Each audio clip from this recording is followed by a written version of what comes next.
We recently went down to Aurora, Colorado to take a look at what the migrant gang Tren de Aragua from Venezuela has done in the area. And what we found is that they have, in fact, taken over apartment complexes and unleashed violent crime across the city. The gang swooped in largely through El Paso, Texas at the southern border, and then made its way to Denver and other sanctuary cities. Denver rolled out the welcome mat for migrants and received the most per capita in the United States. Then they went on to surrounding areas like Aurora, where apartments they found were very dilapidated, and they took advantage of that. In a recent video that went viral, viewers can see armed men trying to make their way into one apartment unit at one of these complexes in Aurora. We visited that apartment and we spoke with Jessica Montenegro, who used to live in that unit.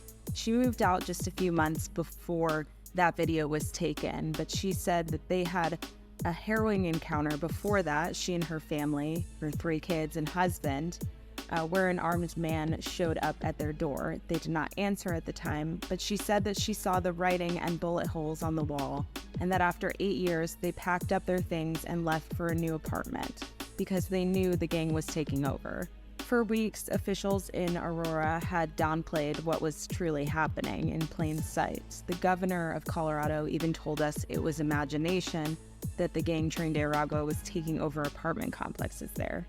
However, after the Post identified one of the gang's leaders in the area known as Galleta, or Cookie in Spanish, and his alleged crimes at these apartment complexes, it then led to the arrest of 10 confirmed Tren de Aragua members in Aurora over recent months. While also in Aurora, we did a ride-along with the Arapahoe County Sheriff's Department. We spoke with Deputy Calderon, who told us about how the area has changed, specifically an apartment complex where they made 4 arrests recently in Denver. Those individuals were tied to Tren de Aragua. Calderon shared that while those arrests were made recently, he's concerned that migrants who have arrived here, who know about different threats at this apartment complex and others, aren't making calls to law enforcement because back home, there's not as much of trust in that.